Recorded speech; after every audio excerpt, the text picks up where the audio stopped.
How do you reactivate churned subscribers?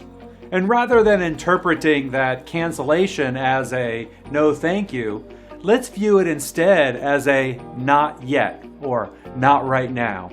And in the meantime, let's juice up your offer. Let's create a campaign to win them back so that you can grow your recurring revenue again. Hi, I'm Robert Skrob, and this is the video program that teaches you how to make your membership subscription business be unleavable. Hello and welcome to Be Unleavable. I'm your host, Robert Skrob. Before we dive in, make sure that you're subscribed to this channel so that you receive future episodes, and also like the show in order for other folks to be able to find it more easily. In preparation for a book project that I have joined more than 100 subscription programs and canceled almost as many. And while some of those programs do a decent job of doing a subscriber recovery program, through the cancellation process, there's only been one of all of them that have tried to do a subscriber recovery campaign. These are campaigns that go out to canceled subscribers. And we're going to talk about when and how to do that in just a moment. But these are campaigns that go to individuals who have tried your subscription and then for whatever reason canceled them. And for years, as I grew hundreds of subscription businesses, these have campaigns to past subscribers are one of the most lucrative opportunities within your subscription business because you don't have to spend any customer acquisition cost in order to generate a lead. Instead, you already have the lead, and it's simply creating a campaign that's enticing and engaging and encouraging enough that the individual wants to become your subscriber again. And these are terrific opportunities. The other is they are set it and forget it campaigns. You create it once and it works for many, many months in order to bring new subscribers into your business. These are generally done after somebody cancels within a couple of days. I've also seen them done over 30 days later, but think of it as a sequence of emails, such as a follow-up email sequence that gets triggered when somebody canceled, and it has a set of email follow-ups that encourage individuals to go ahead and join. We're going to talk about the 5 elements of these campaigns, but first, the single biggest mistake individuals make when they do create these campaigns, and that is creating it based on a discount. You don't want to discount your subscription program because somebody has canceled. This is one of the laziest, brain dead problem in creating approaches that you could take. Simply discounting and trying to cut the cost in order to win back a subscriber only teaches your subscribers that they should cancel. Because you know what, if I canceled once and you cut it by 25%, well, heck, maybe if I cancel again, I'll be able to get your subscription for half off. And maybe I cancel again and I get it for 75% off. I mean, you're creating this really crazy incentive program around canceling because you're getting a different, cheaper price. So let's take discounts off the board and instead focus on other ways in order to grow the campaign. Here is an example that is a campaign by Drumeo, and they actually did a pretty nice job, even though their campaign involves a discount, a drop-down offer that is actually even cheaper. But they have a series of emails that go out to their canceled subscribers within hours of canceling their subscription that offers them a limited time opportunity to jump in. There are really 5 key issues that we need to consider when creating a subscriber recovery campaign. We're trying to win them back. Number 1 is timing. And this is really a thing that you're going to have to test one way or the other.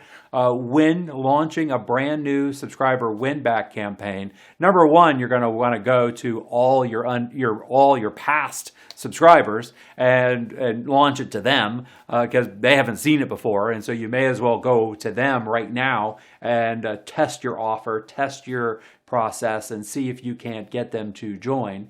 Then the other, when I do implement these campaigns, I will put them really immediately at cancellation first, and that so that they've gotten their cancellation confirmation, they can breathe a sigh of relief that we've let them cancel and that we're not going to try any funny business with putting them through some sort of cancellation gauntlet, preventing them from ever trying to cancel. We've been upfront and sincere. We built trust, and now let's work to re-engage them as our subscriber.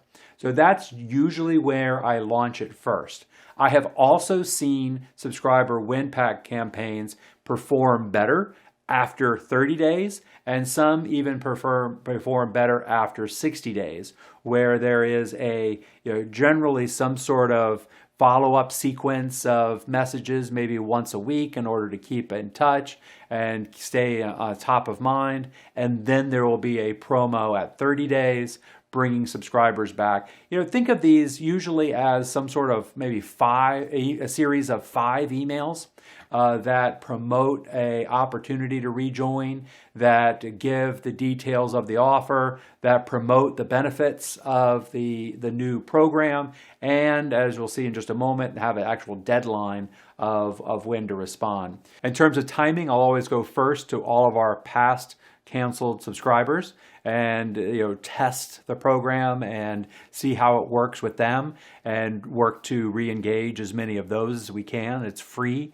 and it often generates new subscribers without having to spend money on customer acquisition costs and lead gen. And then number 2, I will usually launch the program immediately after the cancellation confirmation, so that we have that follow-up right away.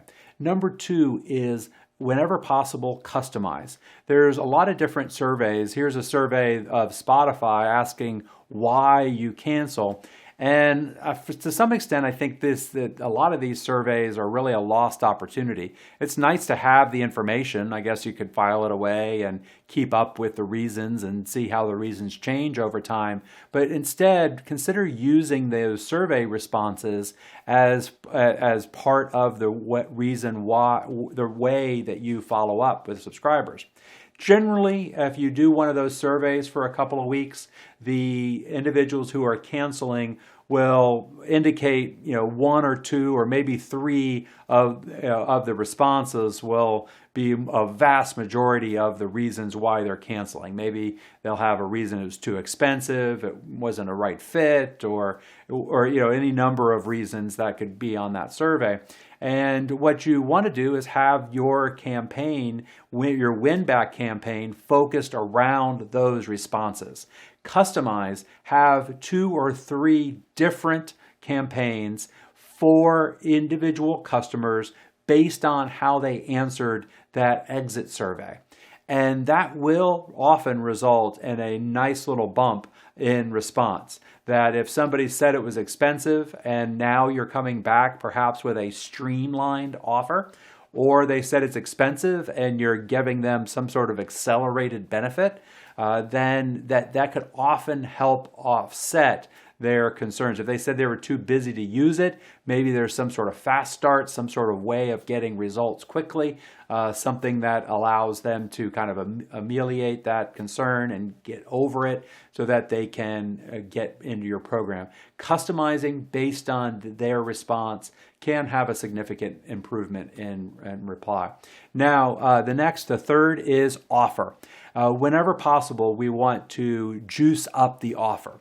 So many subscription programs are either a free trial or join and for a period of time, and there isn't a gift with purchase. There isn't this big compelling reason why you have to join, because if I join HelloFresh this month, I might miss out. If I wait until next month, I might miss out on some HelloFresh, but it really doesn't hurt me, and I don't lose anything. Same with your favorite magazine. If you don't subscribe this month, maybe you miss a few weeks of articles, but chances are when you subscribe next month, you can go back and read those online, and you catch yourself back up. It's important whenever possible to have an offer that has some sort of gift with purchase, some sort of reason why. I will often work with subscription businesses and will find something in their archives that maybe they did for their subscribers a long time ago and they haven't done in a while, and that we could use that as a great bonus that they can use as a, hey, get this when you renew your membership, when you resubscribe. Let's work to come up with something we didn't have already. The other thing is, to the extent that you are discounting the price, let's streamline what you are delivering.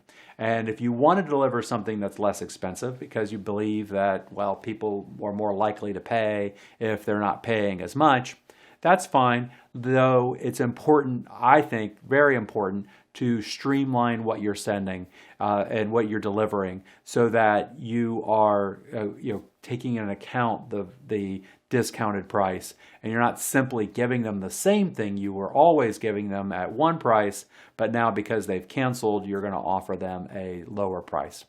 The next is a deadline. I know you really would like to have them back next week as much as this week. If they come to you and call, you're probably likely to go, hey, yeah, you can come back in. But the fact is, deadlines work to increase response, and you really need to use them and enforce them, make them meaningful, so that when somebody misses the deadline, they miss the deadline. That's just how things go. When you don't get it in, you don't get the prize. And the deadlines do increase response and engagement, and will make it more likely that your subscriber will resubscribe when there is a deadline. Next, the other piece about that deadline is each of the messages should count down to that deadline with more and more urgency, so that you make it more important and critical that they go ahead and jump in. And then lastly, the fifth element is an upsell. This might come after the initial resubscription offer, but whenever possible, increase the price. Offer them a bonus program, something that wasn't part of the original program that you can make available to them now for a higher price. I can't tell you how many times I've seen the upsell outperform the downsell, and that when you offer something at the higher price, it is often outperforming. But either way, whatever you try, make sure that if you don't already have a win-back campaign, and I'm not talking about throwing your people into some sort of lead email list where you run campaigns to everybody on a monthly basis, because I've seen plenty of that where they're just kind of treated the same as if they were a brand new lead. They've been a past subscriber. You should treat them like a past subscriber. Talk to them differently and give them a special opportunity that they can rejoin, resubscribe, and have the opportunity to be one of your subscribers again. If you enjoyed this program, then like this video. Absolutely make sure that you are subscribed, and feel free to forward. Also, comment. What do you think about this, and how could you use these ideas within your own subscription? And if you like, I have quite a few of you have been sending me your examples and letting me see what you're doing as a result of watching one of these videos. And if you'd like to share a subscriber re-engagement campaign that you've created, you were inspired to create, or maybe even one that you've created in the past, I'd love to see it. And if you like this video, then you will really like this the 9 models driving subscription growth. There are 9 proven models today that subscription businesses must use in order to scale, and that this mismatch of models often holds subscription businesses back, where they might grow to a point and then their revenue starts to taper off. Their revenue growth starts to taper off, and often they'll end up with as many cancellations in a month as they have new subscribers, and they just sort of never grow anymore. And the key is using the model for your subscription type. And each of the models has 4 different growth drivers for subscriber acquisition, lifetime value, pricing, and retention. And you've got to use the right 4 drivers for each different subscription, because if you try to mix and match, it's just not going to grow. It's not going to scale. We'll grow for a little while, but then it's going to taper off. So if you have revenue tapering off, or you know a subscription business that is suffering from tapering growth, then grab a copy of the 9 Proven Models of Subscription Growth book. It's on Amazon, or if you want, you can get a copy of it for free by going to 9provenmodels.com. That's 9provenmodels.com. And with that, I look forward to seeing your subscriber reactivation campaigns, and I can't wait to see you on the next episode of Be Unleavable.